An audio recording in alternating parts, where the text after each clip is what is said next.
Red Bull has one of the craziest channels on YouTube. They've got over 6,000 videos, 25 million subscribers, and they spend tens of millions of dollars on production. But they have a huge problem.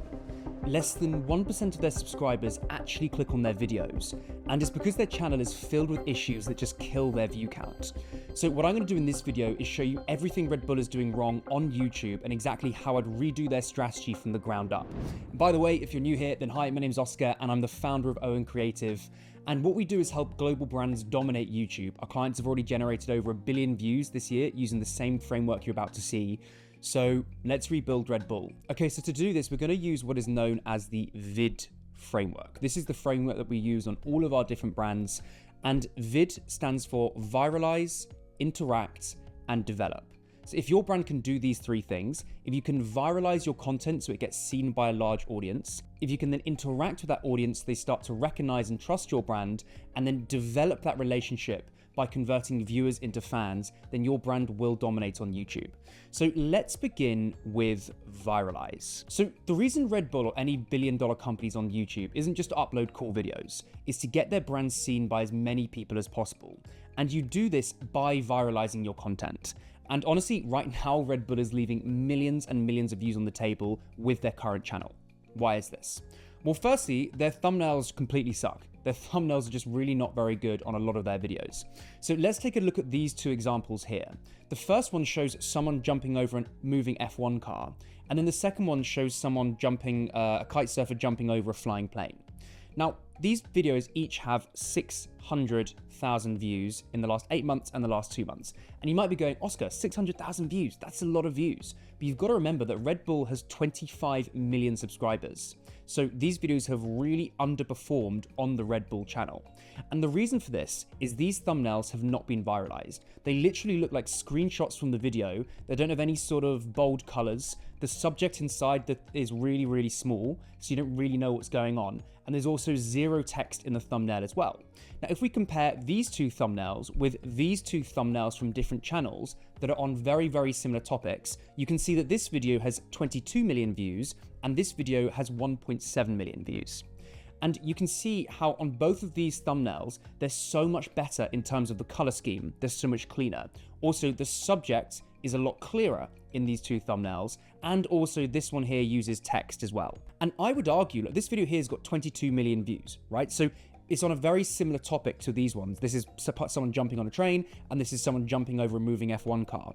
This means that the TAM, or the total addressable market for these two videos, should be around 22 million views. But because these thumbnails just look like screenshots from the video, they're stuck at around 600,000 views, and they're never gonna break the 2, 5, 10, or even 20 million view mark, right? And I would take it one step further. I would argue that jumping over a moving F1 car is way more interesting than testing what happens if you jump on a moving train. I think this is a much, much stronger video idea, which means I think these two videos have the potential for even more than 22 million views. But because their thumbnails just aren't very good, it means that they're basically stuck at around 600,000 views. So if we were to improve these thumbnails, in this one here, the subject and the plane would need to be a lot bigger and a lot more grabbing. Secondly, the color schemes would need to be better. So this all just blends into the background. It just doesn't look very clear. The third thing is you could put something like a 50-foot drop. Text like this could go into this one here. Or for this one here, let's just say this car is moving at 375 kilometers an hour, because that's how fast F1 cars go. You'd have a big arrow saying 375 km an hour, something like that. And these little changes really add to the curiosity within the video, and that's what makes people click. So that's the first thing that Red Bull needs to do to viralize their thumbnails. And we actually recently did this for a client of ours. You can see their videos used to average like 1,000 views or 800 views. And we literally just viralized their next two videos. These are the two videos we worked on. The first one went from 1,000 views on average to 71,000 views. This one was uploaded 2 days ago and it's got 26,000 views. As you can see, when you viralize the thumbnail and title, when you add in things like text, when you have contrasting colors, and when you make the thumbnail just look really beautiful and really clickable, even a small channel like this one that's a fraction of the size of Red Bull is getting, this video I think will hit over 100,000 views in a couple of weeks.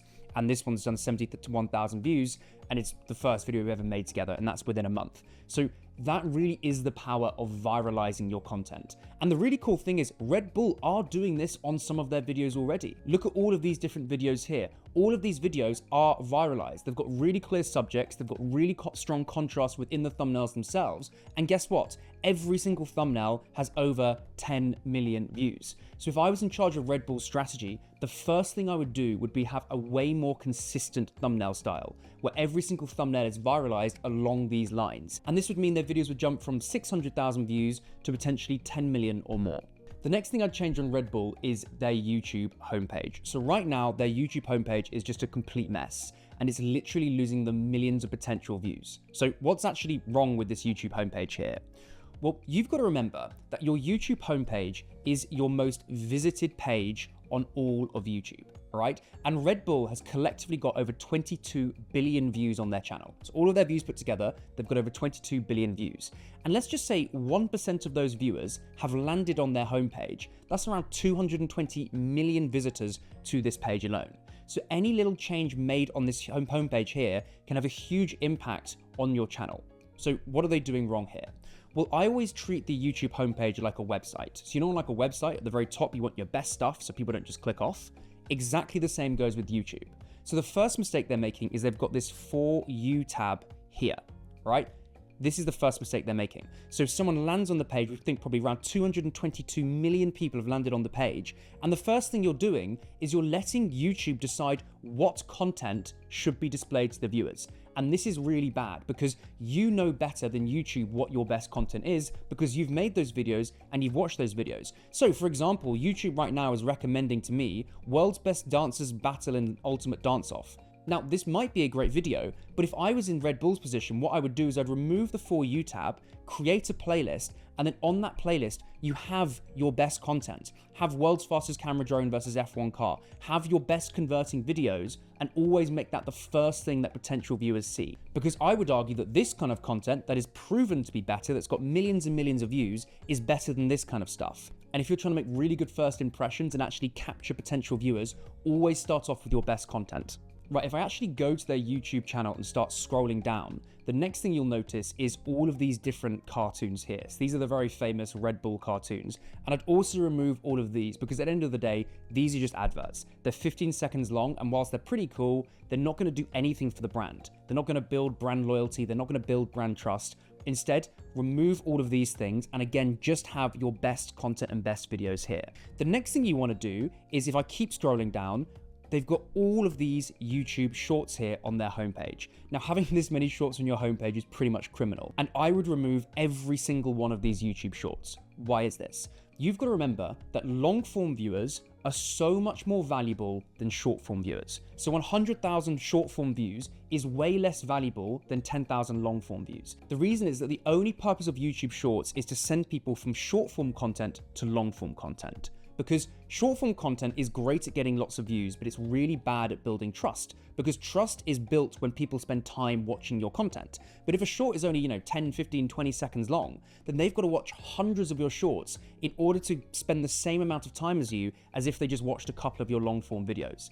Therefore, on YouTube Shorts, you always want to send people from shorts to long form content. But right now, because shorts are on their homepage, they're sending people from their actual homepage to the short form stuff. You never want to do it that way around. So you want to remove all of these different things and only display the best long form content, because that's what's going to convert the most number of people into true loyal fans of the Red Bull brand. This, if anything, is going to push people away. The same goes with these posts here as well. Remove that, because posts are just taking people away from your best content, which is your long form content, which you're putting millions of dollars behind. So remove the shorts, remove the posts, and just show your best content on your YouTube homepage. So the second part of the VID framework is interact. Now, what does interact actually mean?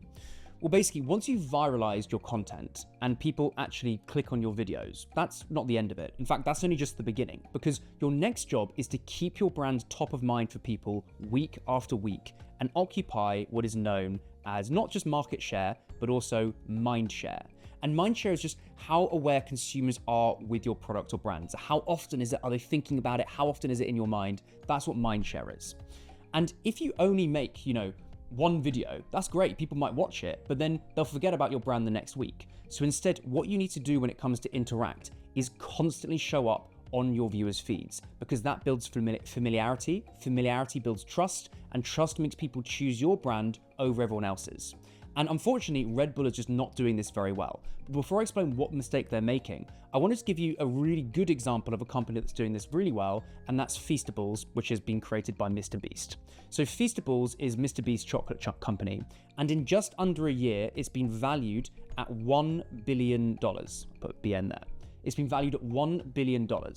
And this is because he's consistently interacting with his audience through content. Every single time he uploads a YouTube video, he always promotes Feastables over and over again. And this means because he uploads roughly twice per month, his audience is seeing this brand over and over again. And the more they see it, the more familiar and trustworthy Feastables feels. So when someone walks into a store and they see Feastables next to something like a Mars bar or a Galaxy bar, they'll pick Feastables because it occupies mindshare. Because they've seen Feastables so many times that month on the YouTube, they're going to choose this one over like the Mars bar, which they don't relate to in any way because they don't see it anywhere.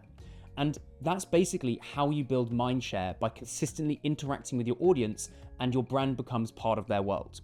And this is exactly what Red Bull isn't doing. So let's apply this to Red Bull right now, because they're making a really big mistake here.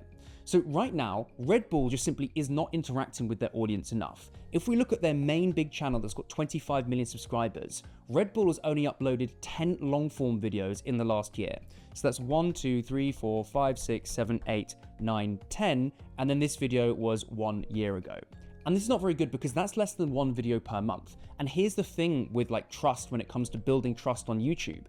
Trust isn't permanent. You can't just upload 1 video every month or every 5 weeks, whatever it is, and expect people to consistently think about your brand and occupy that mind share, because that's not how it works. Trust has to be re-earned time and time again by showing up really regularly. And every time Red Bull doesn't post, every time they don't upload a video, another company is doing that instead. And those other companies are taking that attention. They're taking that mind share. And these other brands are what people are going to start thinking about first over Red Bull. So if I was running Red Bull's strategy, right now, the next thing I would do is make it an absolute non-negotiable to upload at least 2 videos per month. And that one simple change would allow them to stay top of mind for their audience and generate way more attention over the long term. So the final part of the VID framework is develop. And man, if Red Bull applied what I'm going to share with them right now, they would easily be getting an extra 10 to 15 million views per month. So what does develop actually mean? Well, this part of the framework is all about taking people who already know your brand, who have already seen your videos, and guiding them to the next logical step in your customer journey. And I'm not talking about getting someone to buy something right away, all right? So for a brand like Red Bull, YouTube's not a direct sales platform. They're not trying to create like a YouTube video and hope to sell like a Red Bull can in the comment section or anything like that. Instead, what Red Bull is trying to do, and your goal generally as a global brand, is to develop your relationship with your viewer and help them move deeper into your world and into your ecosystem so you can interact with them across multiple different touch points. So let me just give you some examples. It could be something as simple as they watch one Red Bull video and then instantly click on another one. It could mean they subscribe to the main channel and then subscribe to some of the Red Bull sub channels. Or it could mean they go and follow Red Bull on Instagram or TikTok, or just visit the Red Bull website or download their app or sign up to a Red Bull event. Just something that allows Red Bull to develop their relationship with their viewers better. That's what developing a relationship really means, just going that next level. Now let me explain exactly how Red Bull can do this way better on their channel. So this first technique I'm going to share with you would quite literally get Red Bull an extra 100,000 to 1 million views per month if they actually applied it across their videos. So the big problem they have right now is really simple. Their videos just end cold. There's no next logical step for the viewers and no direction on what to watch next to develop that relationship further. So let's just take this video, for example. This video's got 12 million views, which is amazing, but just look at how this video ends. If we go right to the very end here. But the ultimate racetrack is RedBulls if you want. So it says the winner of the ultimate racetrack is, and then it gives the person's name, and then the video literally just ends. However, imagine if they said this instead. If it said the winner of this race is this person, and if you enjoyed this video, watch this next video where we actually race an F1 car against a drone. that one sentence would completely change how viewers behave because you've told them exactly what the next step to do is. And this video has 12 million views. Let's just say 10% of the viewers made it to the end of the video, and then 1% of the viewers actually clicked on the next video because you told them to do that. That would be 120,000 people moving straight from this Redbull video to another one. And if they did this across every single video on their channel, that would easily multiply fast and, probably get an extra 5 to 10 million views per month across their entire channel, just by giving people a very clear next step on their videos. So that's the first thing I would change, and it's costing them quite literally millions of views per month. The next problem Red Bull have in terms of developing their relationship with their viewers is literally costing them millions and millions of views, and it's all to do with their YouTube shorts. So as you can see, their YouTube shorts get a lot of views. I mean, this short here's got 20 million views, this short here's got 11 million views. But as we talked about earlier, short form views are pretty much worthless because someone's going to be spending like 20 seconds watching your content and then they swipe to another video. And the only purpose of YouTube shorts, in my opinion, is to send people from the short form page to the long form page. And you can do that by linking short form and long form videos together. And they do it in some of their videos. So look at this, for example. This is a short form video, and you can see here they've linked to long form videos. So if I click on this, the long form video comes up. So that's really good. However, they're not doing this consistently on their channel. But what they're doing on a lot of their shorts is they're just linking them to other shorts, which is a really silly idea because short form views just aren't that valuable. So look at this video here, for example. This one here has got, will he overtake them all? And it links to another short. And then this video here has literally got 20 million views, and it links to another short. It's actually a long form video, but it's 1 minute, 8 seconds. And the same with this video here. It links to another short, which links to another short, which links to another short. And this is just not a very good idea because although you might be thinking, oh, but it means people will binge my shorts. Sure, they'll have to watch maybe like 50 to 60 shorts until they get to the point where they've consumed enough shorts to equal one of your long form videos. And the most valuable thing you can do if you're in this position here is link your short form content to your long form content. People aren't going to build trust with your brand. They're not going to start buying Red Bull products. They're not going to relate to your brand through short form content. And considering some of these videos are getting like 20 million views, if every single video is linking to long form content, you'd be getting millions more views on your long form content, which is the most valuable stuff. The third thing Red Bull should do is de-risk their YouTube channel strategy by linking their main channel to their sub-channels. So Red Bull, in case you don't know, has got lots of different sub-channels. There's Red Bull Motorsports, Red Bull Snow, Red Bull Biking, and these are kind of like more niche channels within the Red Bull ecosystem. But right now, I think each channel is operating very much in isolation, and that's just a huge missed opportunity because their main channel's got such a big reach, 25 million subscribers. And recently, for example, they published this video here that has 1.3 million views and is talking about a motorbike flip between two moving trucks. Now, realistically, this should have between 5 and 10 million views, but as we talked about earlier, the thumbnail is not very good, so it's been really capped at like 1.3 million views because this thumbnail just looks like a screenshot. If in this video, near the end, what they did is they said something like, by the way, guys, if you enjoyed this video, we've got a whole other channel that's purely dedicated to motorsports. This would be really powerful because it would instantly funnel a ton of high quality relevant viewers to a different Red Bull property, as you can see here. And this is powerful because it means your audience isn't just tied to one channel, rather you're building attention across multiple different touch points that you own, which de-risks your entire YouTube strategy and strengthens your ecosystem long term. So linking their channels a lot more will be a really good move. You can also do channel collaborations. That's the thing YouTube's released recently, and they should definitely do collaborations with like Red Bull Motorsports and like, Red Bull main channel and whatnot. The final thing they need to then do is improve the call to actions within their videos themselves. So on YouTube, if you want someone to take the next logical step, whether that's subscribing, checking out your app, visiting your website, visiting your newsletter, whatever it is, you've got to make it as easy as possible for them to actually do it. Because when you're creating content that's dealing with millions of views, even the smallest bit of friction kills action. So the first thing you need to do is make sure the link that you want to send people to is right at the top of your description. So if we go to the Red Bull description right now, there's text here, then there's more text here, and the links they want to send people to develop that relationship are all buried at the very bottom of the video.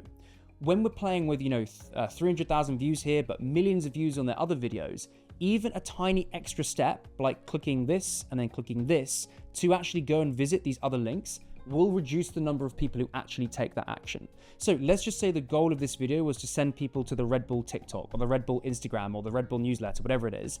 That link should be at the very, very top of the description, because it's literally the first thing people see. And when you make it easier for people to actually follow an action, more people will actually do that thing. And if they did this on every single one of their videos, that tiny little change just by moving their key links to the very top of the description would unlock millions of extra interactions across their channel. So if Redbull actually combined all three stages and they viralized their content properly, they interacted consistently with their audience and then developed those relationships by guiding viewers to the next logical step, they'd be getting millions of extra views on their channel each month. And that's exactly what we specialize in at Owen Creative. So if you want my company to help out your brand on YouTube, just click the first link in the description and we'll speak to you there. See you soon.